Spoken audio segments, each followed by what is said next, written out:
prices, fair, affordable rents, and affordable ownership.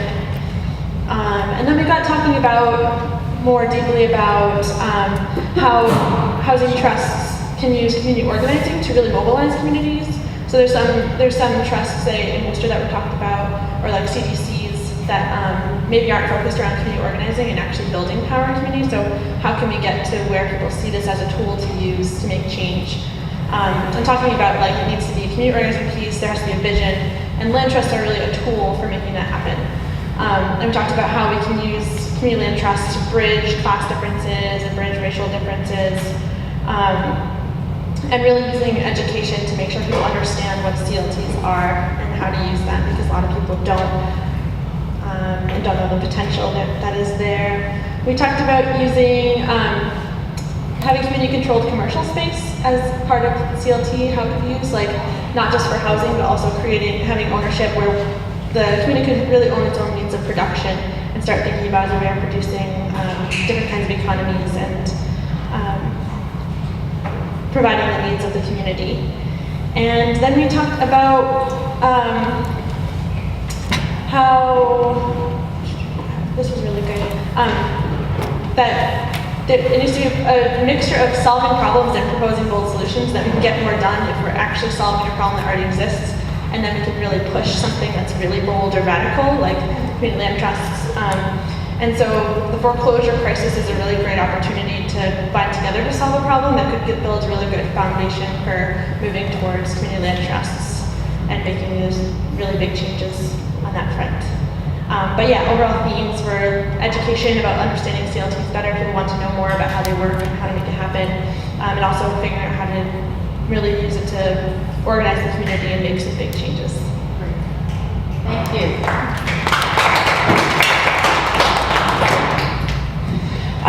So I think we went at it a little differently. I think we were thinking more in terms of the model of how land trusts were used by DS9.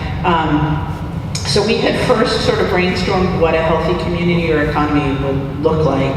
I'm not going to go through it because they're things that I imagine most people can think of, but we started there and then looked at the question of how could land trusts help with that, and came up with a very long list of things that could make a difference for folks. Everything from feeling like the folks who own the housing or the property is on your side, the sort of psychological, emotional quality of decreasing fear around loss of housing, about not being able to count on your home.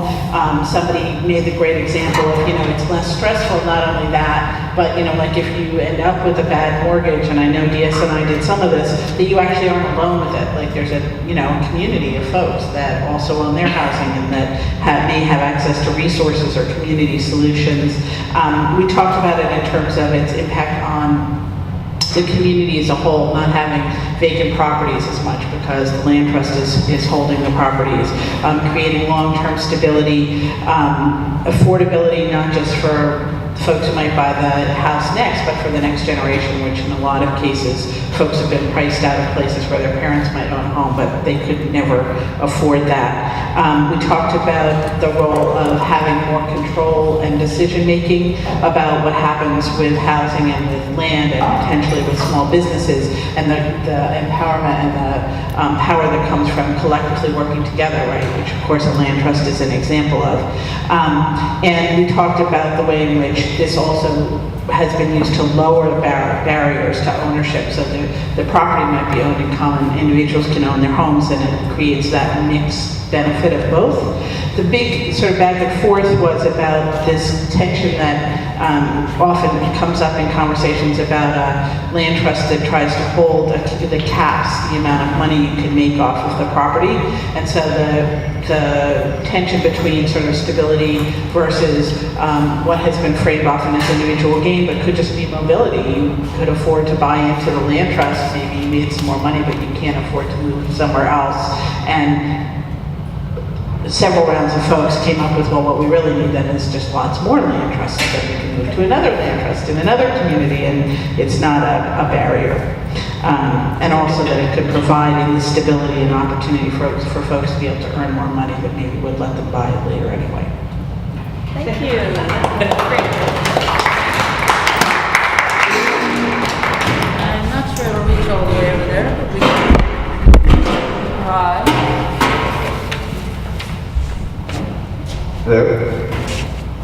So this is the third take on the land trust question. So we talked a bit about what people are looking for in places that they live. I guess emphasize that people looking for a sense of community, looking for a place that can be perpetually affordable. Those are needs that we're trying to meet. And then we talked some about the benefits of land trusts for individuals and versus for the community, that land trusts provide a way for people to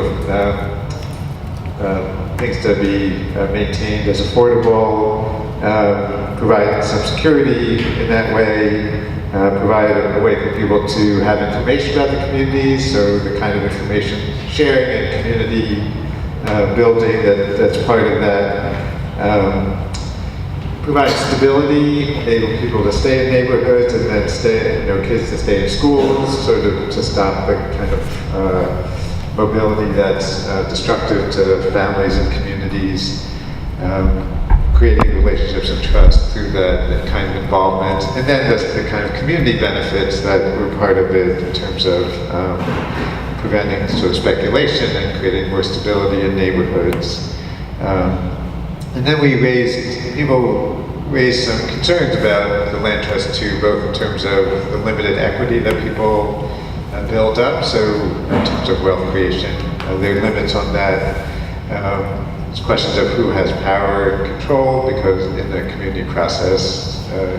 And then, the benefits, but also the challenges of more responsibility for people's own homes, and that it requires an ongoing involvement if they're going to be sustained. So a number of concerns raised as well. Great, thank you. Great.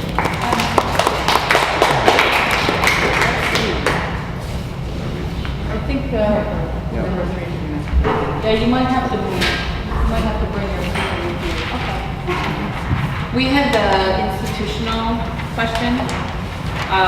And some of the things that we came up with were land trusts connecting with historical societies for preservation of buildings, to prevent gentrification, the Grow or Die campaign of the Roxbury Empowerment Environmental Project in Boston, where they place raised beds in community lots that are empty for food production, participatory budgeting, where a city budget allocates a certain amount to be decided by a community of people.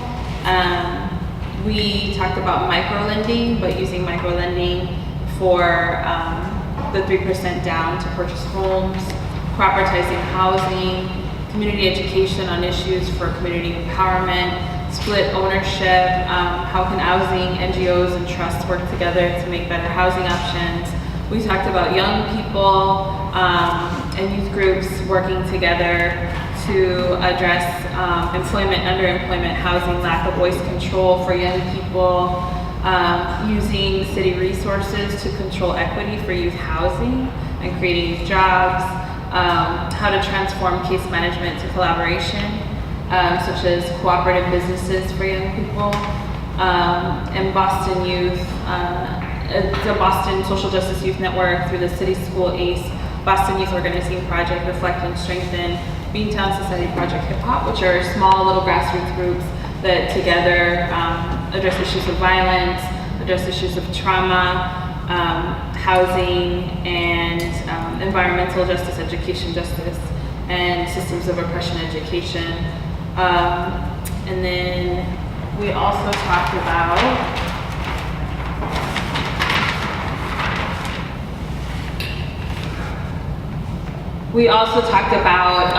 current aging property owners donating their real estate to cooperative housing, also possibly donating it for elder housing, small business owners who are also aging, approaching them with cooperative business practices to see if they'll transfer over their businesses, a youth center for youth housing, emergency housing, that is the land trust, and affordable housing for young people, emergency shelters, multiple housing collectives coming together to purchase more multiple housing pieces of real estate, and then public schools to connect to land trusts, as well as community ownership of public lands. Great. Thank you. Lots of ideas. You might have to come up with a piece of paper. And just to make this go faster, you should just come up live. Sorry. Do you want? Okay. So we had question number 3, and we focused on examples. Really, we started off with the European example of housing cooperatives in Germany, the Netherlands, and the UK. We talked in particular about, Michelle talked about these tenants unions that basically work like this. A part of the rent goes into a solidarity fund, so that this solidarity fund can be used to fund development projects or just repairs, and an increasing part of the rent goes into the solidarity funds as time goes by, so that people that just come into the property don't have to pay up too much, which builds a kind of sense of community, and the association retains the right to veto property selling, so that there is a very strong control on property. Then we talked in general about what potential allies there could be, and anything from social justice organizations, citizen rights initiatives, but also city government, universities, think tanks, neighborhood-based participatory democracy solutions, initiatives like community gardens, anyone that does something with the land. And we had some examples from the US. Mission-driven, I would call them mission-driven or purpose-driven communities, such as queer and feminist communities in the Northeast. We talked about women's lands that tend to be sheltered spaces in rural spaces where it was actually easier to acquire the land and then make it into collectives and split it out. So there aren't too many of these models in urban spaces. And then we focused on Worcester, and we had 2 examples of CDCs, community development corporations.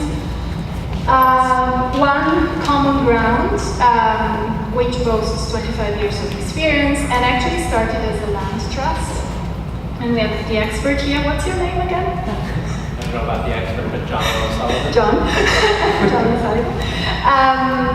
So basically, the whole idea that came out of this conversation is that institutions such as city government and banks and lawyers and universities and think tanks can be allies if they are made to understand that things like CDCs or land trusts have a stake in the property and can help stabilize the value of the property and also the asset of the communities in the entire neighborhood. And I think the interesting question was, how can we create mixed communities in terms of income, which seem to be the ones that work best? Thank you.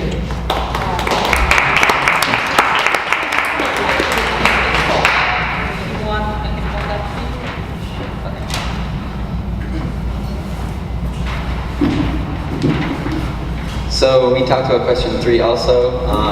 We started off talking on the Worcester local level about different associations that would be good allies. So things, we started off with the Greater Worcester Land Trust, Worcester Common Ground, CDCs, the city itself, the Consortium of Colleges, Epica, and a lot of other local community groups that could be great assets or great allies in the fight to get community ownership over land and housing. And then we started talking about ways of making the actual funding stream make sense. So allies would be credit unions, family and friends, finding sustainable employment so that you can pay your mortgages, federal and state grants, things like that. And then we shifted into things that you could do in order to, you know, reach out to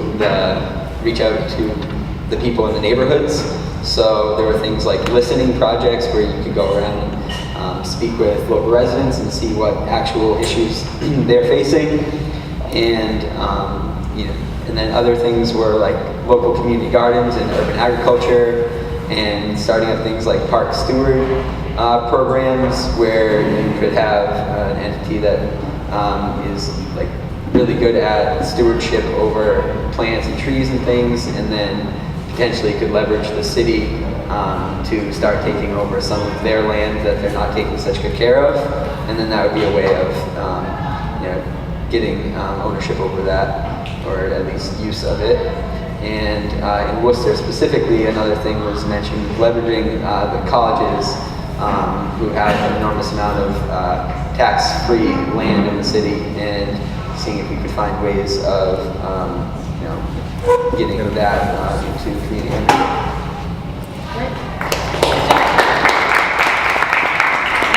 Thank you so much to all the table hosts, great, and we will try to harvest that and create some kind of a synthesis. And now I'm going to hand it over to Malcolm to figure out action. How's everyone feeling? Was it good? Did people get to meet a lot of different people? Yeah. Cool. So we don't have a lot of time to summarize and take action, but I want to open up just a minute or two, or a couple minutes, just to hear from folks in the room about what folks think might be some next steps for exploring reclaiming and taking community control over vacant land and housing to build a solidarity economy. So I'm going to open up. Is there anybody who thinks that has some ideas about next steps that this network or folks or allies can take? I think a good model is to, you already have quite an inventory of really great places around town. Maybe doing some type of a tour and actually go visit those places and see what it looks like on the ground, and have people who are there responsible for the projects explain what's going on there. And invite, you know, like community leaders, city council, business leaders, you know, maybe even people who wouldn't come to a conference like this, invite them to come along. The media also. Right, so inventory of existing resources and touring groups that are already doing this work to kind of see what's happening, and getting more elected officials and other groups involved in those. Raising the profile. Raising the profile. Yeah. I'm not sure where this one stands right now, but as a specific action point, maybe a group forming around what to do with Forbes Street, because I think there are 6 lots opening up right now there. So yeah, there should be a community response to that and planning, and these are probably the people who should think about what to do there. So specifically here in Worcester, forming a group around Forbes Street. See a couple on the two. So I would just say, along with that, if there are vacant lots that are city-owned or proposed, whatever, one of the things that a lot of groups don't do is just hold meetings and say, what do we want to see there? They wait for the city to come out and give the options. And so a lot of what we've tried to do in DS9 is to say, we have moral site control over this property, and we're going to hold community meetings, and if the city wants to come, that's great, but then you start developing a vision for what you want to see, and you force the city to kind of respond to that. So I think if there are particular lots in particular neighborhoods, that's key. The other thing I would say is that we're a 25-year-old land trust. You don't have to start a whole new land trust. You can look at places like Common Ground and other places and say, how do we affiliate and use the capacity that's already there, but make sure that the governance is such that it's really controlled. So you don't, that's a lot of the conversation we're having with Chinatown and Chelsea and other communities around that question. So the one is holding neighborhood meetings, getting out in the community, holding these neighborhood meetings, building a vision, and also building direct relationships and partnerships with existing CLTs. I see 1, 2, and 3. Ruby. I'm just thinking about, I guess, the cooperative housings that do exist. I know in Boston there's several cooperative houses, but they're mostly populated by like young white college students. And so just really thinking about those folks that live in cooperatives and those folks that are like talking about gentrification, that, because I'm also looking around the room and it's mostly white people. And so just thinking about the race factor, if you are a person that lives in a cooperative and the majority of your housemates are white, you need to start asking those questions as well. So really critically assessing and analyzing race and the role of race in creating cooperative housing, and in terms of next steps, making sure that we're creating space to involve folks on the ground, folks in our communities, folks of color, in developing these new models. Here. We're proposing and pushing for, after you do the visiting stuff, so you know what you want to do with the property, proposing and pushing for an ordinance that would slap a huge tax increase on landlords that just were sitting on vacant properties, so that they'd have to prove it, like somebody is unemployed has to prove that they look for a job, that they have to prove that they look for a tenant and didn't turn down tenants to be able to avoid this, so that there would be an incentive to rent at affordable rates to community groups and other uses that could use vacant properties that landlords are sitting on. So to explore municipal ordinances that could work, particularly around vacant land. Let's do two more, and then we're going to kind of move towards closing in next steps. So 1, 2, 3. So Stone Soup is a community center here in Worcester that had a fire. We're rebuilding, and as we rebuild and refinance the building, we're putting it into protection in collaboration with Worcester Common Ground as one building and plot of land. But as we do this, we hope to continue the momentum and expand, and there's potential for people to get involved in Stone Soup and look at other places around the neighborhood or throughout Worcester that could be brought into that, whether it be affordable housing or other community spaces. We're collaborating with Equity Trust on that, and they're coming out to the ribbon cutting. They're a group that's helped community land trusts start up all over the U.S. and elsewhere. So you can come and meet them at the ribbon cutting, which is December 3rd at 3 p.m. It's Tuesday at the 4 King Street building. And then we have our grand opening, which is a good place to connect with more Stone Soup people, which is the Saturday, the 7th at 6 p.m. Cool. Sorry, I've been summarizing. I'm not going to summarize all that because I'd like to speak. What's your name? I'm sorry. Ruby. I'd like to speak what Ruby said. Correct me if I'm wrong, but as far as I know, one of the issues around cooperative housing is, as far as the city ordinances, those houses still fall under the gray legal area of houses with 3 or more unrelated people living together. And so, it's, I think, ironic, and maybe I'm being cynical, but the fact that those houses are mainly populated by, as Ruby said, white, educated people is one of the things that I think kept them from setting off alarms at the level of the city code department, that there's sort of an unspoken, well, that's not the kind of rooming house we're really worried about. If cooperative houses started to really look like the city, I bet those bells, I'm sorry again to be cynical, but I bet those bells would ring a little bit louder.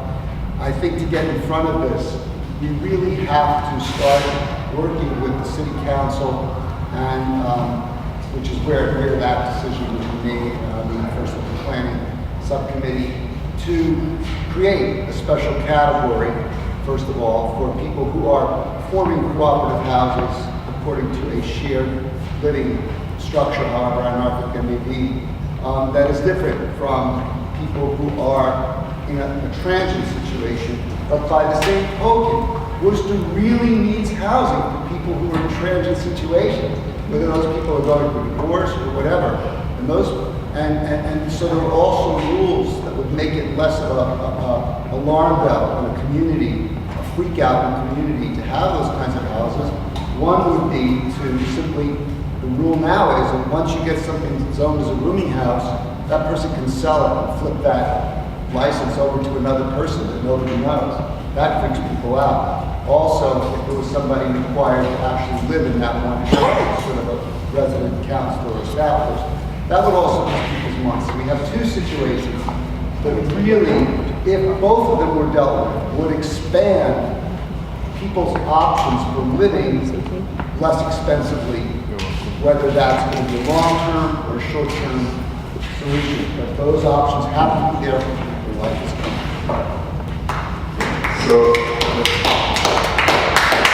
I want to thank folks for sharing. I think one thing that's important as we think about building solidarity economies is that solidarity economies need to be accessible for all people, right? And that particularly means that they need to be accessible for folks of color, low-income folks, working class folks, and young people, right?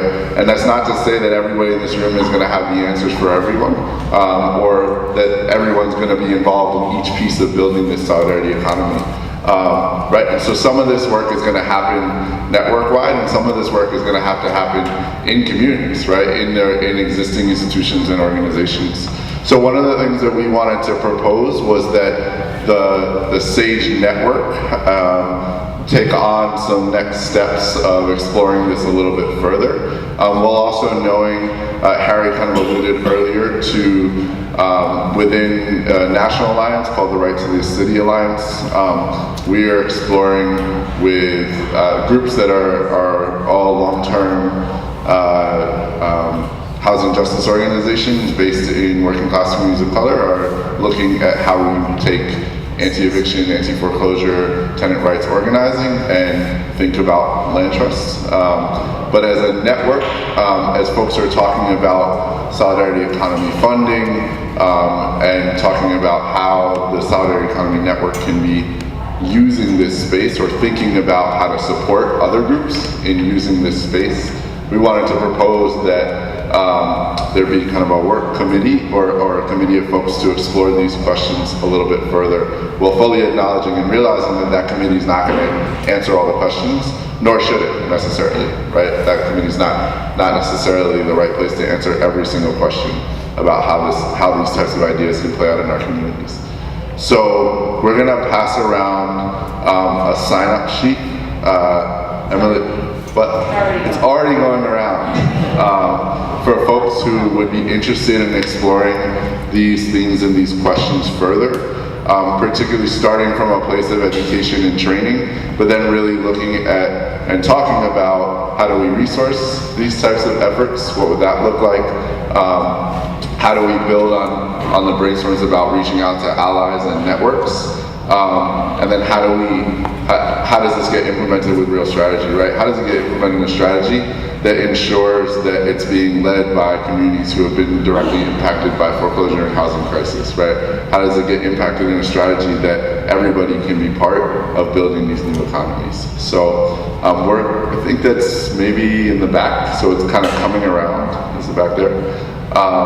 And Emily, was there any other closing besides? Cool. So we want to, Steve's going to finish with one last quick word. Yeah, just a reminder again that we do have an evaluation feedback form in the middle of the packet for the whole conference. And I just wanted to hand the mic over to Grace because she has a brief announcement as well. And thank you everybody for the great participation in the World Cafe.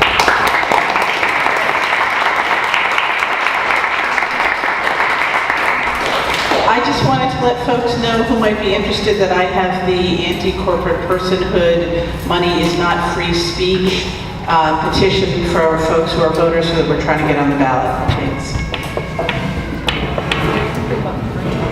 Oh yeah, that's right. We do have another announcement too, which is, so we have another session and then some entertainment, a musical and theatrical performance. And break dancers. And break dancing. So you don't want to leave early. And then we're going to clean up and to reconvene tomorrow. There'll be more food, more fun, more learning. But starting this evening, there will be a party hosted by the shop, and there's directions in the conference packet on how to get to 97 Webster Street. It's a little bit of a trick, but it'd be great to see everybody there.